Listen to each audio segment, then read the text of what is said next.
تو یہ وہاں پر CNN وغیرہ چینل سے گلا کرتے ہیں اور یہ کہتے ہیں یہ لوزر ہیں، ان کی خبریں فیک ہوتی ہیں۔ اب ان کو وہ فیک والی خبریں ان کو اچھی لگتی ہیں، جو اوریجنل ہم جیسے لوگ خبریں دیتے ہیں وہ ان کو فیک لگتی ہیں۔ یہ عموماً ہوتا ہے، اقتدار میں جب آپ ہوتے ہیں تو آپ میڈیا کو دبوچ لیتے ہیں، آپ میڈیا کو اسی طرح پکڑ لیتے ہیں یہاں سے، لیکن جب آپ اقتدار میں نہیں ہوتے، اپوزیشن میں ہوتے ہیں، تو پھر سارے لوگ آپ کے گن گاتے ہیں۔ اسی طرح آج بھی پاکستان میں بھی سچویشن یہ ہے۔ ایک طرف تو یہ کہتے ہیں کہ یعنی مذاکرات کا عمل، یہ کہتے ہیں کہ جلد یہ معاملہ شروع ہو جائے گا۔ یورینیم کے حوالے سے انہوں نے بات کی کہ وہ تو ہم تباہ کر چکے ہیں، پتہ نہیں ان کے بیانات جو ہیں وہ کافی ڈیفرنٹ آتے ہیں، اور ڈونلڈ ٹرمپ شدید غصہ بھی کیا ہے۔ پھر وہ کہتے ہیں کہ اگر ایران اس جنگ کے لیے پھر کہتا ہے کہ اگر مذاکرات کامیاب نہیں ہوتے تو پھر میں شدید قسم کا حملہ کروں گا۔ ایک طرف تو یہ خبریں وہاں سے آ رہی ہیں جو میں باقاعدہ آپ کے سامنے رکھ رہا ہوں کہ بھائی صاحب یہ وہاں سے کوٹ کر کے آپ کے سامنے رکھ رہا ہوں کہ ڈونلڈ ٹرمپ اس وقت کیا سوچ رہے ہیں۔ ابھی تک میرے پاس جو خبر آئی ہے، کیونکہ میں آپ کے سامنے آخری خبر رکھوں گا کہ کیا پوزیشن ہے، لیکن اس وقت تک میں جی ڈی وینس کے حوالے سے کوئی خبر نہیں آئی ہے، جب تک میں ویلاگ ریکارڈ کر رہا ہوں کوئی خبر نہیں آئی کہ وہ واشنگٹن سے نکلے ہیں یا نہیں نکلے ہیں، لیکن اوورآل جو اسلام آباد میں سچویشن ہے وہ کوئی ٹھیک نہیں لگ رہی ہے اس وقت۔ اگر آپ دیکھیں مختلف قسم کے جہاز جو ہیں وہ کہا جا رہا ہے کہ وہ پاکستان میں پہنچے ہیں، نور خان ایئر بیس پر امریکی فوجیوں کے جہاز جو ہیں وہ یہاں پہ پہنچے ہیں۔ اب اس حوالے سے یہ خبر سامنے نہیں آئی کہ یہ میری نہیں ہے، مارکیو نوفل کی خبر ہے کہ اتنے سارے فوجی پاکستان کیوں گئے، اتنے سارے جہاز پاکستان کیوں گئے، یہ کوشچن انہوں نے ریز کیا، میں بھی ریز کر رہا ہوں۔ ظاہری بات ہے کہ کیوں آئے اتنے زیادہ فوجی، کیا واقعی ڈونلڈ ٹرمپ صاحب آ رہے ہیں یا کچھ اور مرحلہ یا کوئی اور معاملہ شروع ہونے والا ہے۔ ایک طرف تو یہ معاملہ ہم دیکھ رہے ہیں، جس طرح میں آپ کو بتایا کہ یہ خاص کر ماریو نوفل کی خبر ہے، وہ کہتے ہیں 6 امریکی فوجی طیارے پاکستان کے راولپنڈی ایئر بیس پر لینڈ کر چکے ہیں۔ ابھی تک یہ واضح نہیں ہے کہ ایرانی وفد کے ساتھ کیا ہو رہا ہے، لیکن امریکہ مکمل فوجی دستہ بھیج رہا ہے۔ امید ہے کہ وہ پچھلی بار کی طرح صرف جیٹ فیول ضائع نہیں کر رہے ہوں گے۔ اب انہوں نے کوشچن بھی ریز کیا ہے کہ بھائی صاحب یہ فوجی کیوں گئے ہیں، ہو سکتا ہے یہ تیل جو ہے، یعنی وہاں سے کوئی اچھی خبر آئے، وہ یہ بات کر رہے ہیں، یعنی یہ نشاندہی بھی کر رہے ہیں۔ عموماً ہم دیکھ رہے ہیں کہ ایک طرف تو یہ سچویشن ہے، دوسرے نے آپ کو یہ بتاتے چلے کہ اس وقت خاص کر میں بات کروں یعنی ایران کے حوالے سے، ایران کا ایک موقف سامنے آیا ہے، اور ایران کے جو سفیر ہیں پاکستان میں، انہوں نے، کیونکہ باقاعدہ جو باتیں ہیں، میں ابھی دیکھ رہا تھا، مختلف ویب سائٹ دیکھ رہا تھا، پریس ٹی وی دیکھ رہا تھا، دیگر ان کے جو چینل ہیں ان کو دیکھ رہا تھا، وہاں سے ایران کے کوئی بڑی خبر نہیں آ رہی تھی۔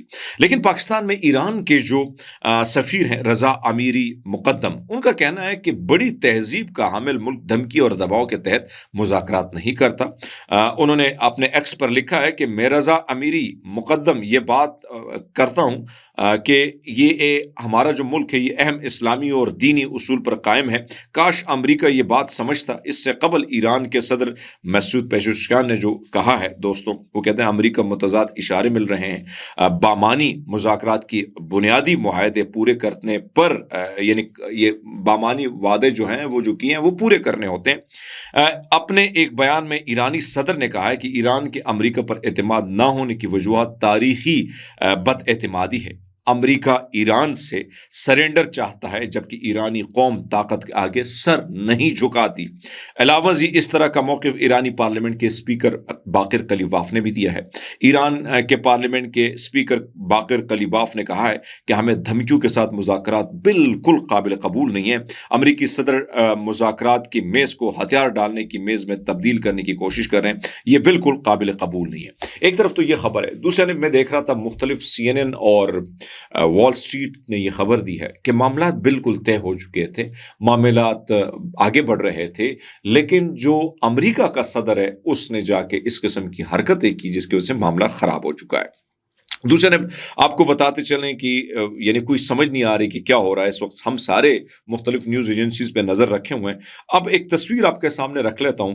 امریکہ بحریہ کا P-8A جو ہے، یعنی پوسیڈون طیارہ سعودی عرب کے پرنس سلطان ایئر بیس سے اڑان بھر کر خلیجی فارس میں انٹیلیجنس، نگرانی اور جاسوسی ISR مشن مکمل کر چکا ہے۔ فلائٹ ریڈار تصویر بھی آپ سکرین پر دیکھ سکتے ہیں، جو امریکی بحریہ کا MQ-4C ٹریٹون ڈرون ہے، اردن کے موافق السلاتی ایئر جو بیس جو ہے وہاں سے روانہ ہوا ہے. سعودی فضائی حدود استعمال کرتے ہوئے اب ایران کے ساحل کے قریب خلیج فارس جو ہے وہاں پر یہ مانیٹرنگ کر رہا ہے اور یہ مشن سر انجام دے رہا ہے. تو اب کہا جا رہا ہے کہ ایران کسی بھی وقت اس کے خلاف کچھ بھی کارروائی کر سکتا ہے.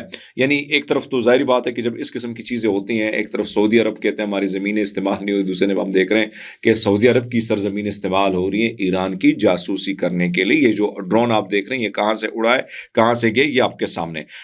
اس وقت جو خبر آئی ہے وہ میں آپ کے سامنے العربیہ چینل نے یہ بریکنگ نیوز دیا. وہ کہتے ہیں امریکہ اور ایران وفود آج بیک وقت اسلام آباد پہنچیں گے، اور یہ ان کے ذرائع جو میں آپ کو خبر دے رہا ہوں کہ آج وہ پہنچ جائیں گے. سو اللہ کرے کہ وہ پہنچ جائے پاکستان. نتن یاہو کے لیے بڑی مشکلات بڑھ چکی ہیں، اور خاص کر نتن یاہو ہنگری نے اس پر آنے پر کہا ہے کہ اس کو گرفتار کر لیا جائے گا.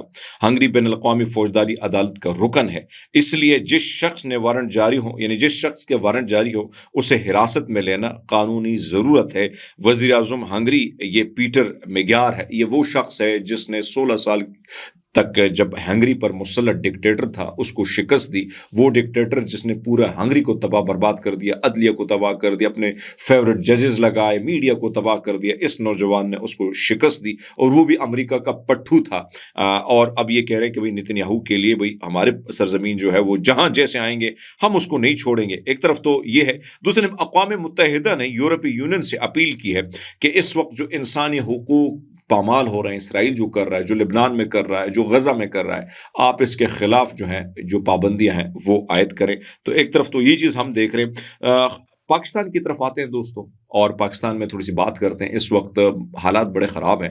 جب سے یہ حکومت آئی ہے تو اس کے سامنے رکھ لیتے ہیں کہ 40 انڈسٹریاں تباہ ہو چکی ہیں. اس کے ساتھ ساتھ اگر یہ نگران حکومت میں جب شہباز شریف آئے ہیں اور عربی تک لگے ہوئے ہیں، $100 ارب ملک سے باہر جا چکے ہیں. 5300 ارب روپے کی کرپشن IMF کوٹ کر رہا ہے.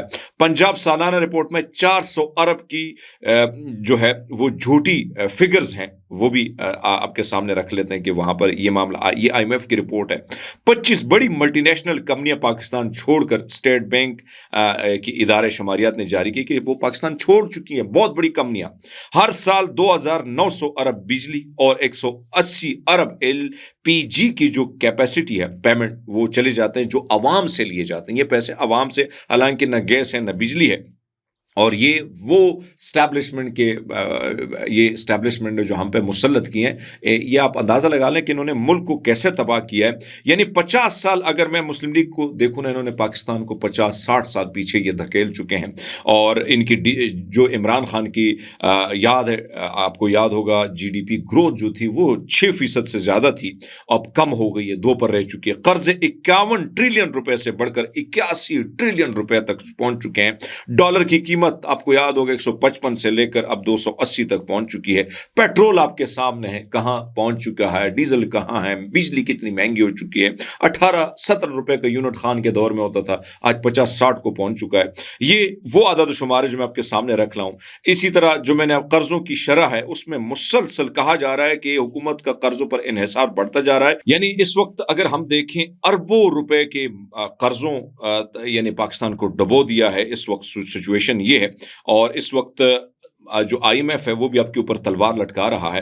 پاکستان کو 1.2 ارب ڈالر کی جو قسط آنی ہے، IMF نے نئی شرائط لاگو کر دی ہیں. نئی شرائط یہ ہیں کہ پیمرا قوانین میں ترمیم کر کے سرکاری اداروں کو بغیر مقابلہ ٹھیکوں کی سہولیات ختم کی جائے. گیس و بجلی نرخوں میں مرحلہ وار اضافہ ہوگا، جبکہ SOE زونز جو ہیں یعنی CPEC اور دیگر مالی مراحت 2035 تک ختم کی جائیں. یعنی بھائی سب آپ اندازہ لگا لیں کہ پاکستان کو IMF میں سامنے ہم نے گروی رکھ دیا ہے. آنے والے دنوں میں ہم سے مزید ہمارا خون نہ چھوڑا جائے گا. ہر طرف تباہی تباہی ہے دوستوں. یہ وہ حکومت ہے جس کے آج کے جو نائب وزیر اعظم ہے نا، اس کے لیے ہماری جو اسٹیبلشمنٹ ہے انہوں نے جہاز بھیجے تھے اور کہا تھا کہ یہ ٹیک اوور کریں گے. اور ہمارے DG SPR نے کہا تھا کہ ملک ایسے اڑان بھر رہا ہے. 3 سال پہلے ہمارے فیلڈ مارشل جب آرمی چیف تھے انہوں نے کہا تھا کہ ملک اتنا تیزی سے 25 ارب ڈالر یہاں سے آ رہے ہیں، 10 ارب وہاں سے آ رہے ہیں، پتہ نہیں کتنے ارب آنے تھے. کچھ بھی نہیں آیا. صرف اور صرف آئے تو قرض کے تلے عوام دبتی چلی جا رہی ہے، مہنگائی عروج پر ہے، باقی کچھ نہیں ہے. کرکٹ کا ہیرو موت اور زندگی کی کشمکش میں مبتلا ہے. شاپور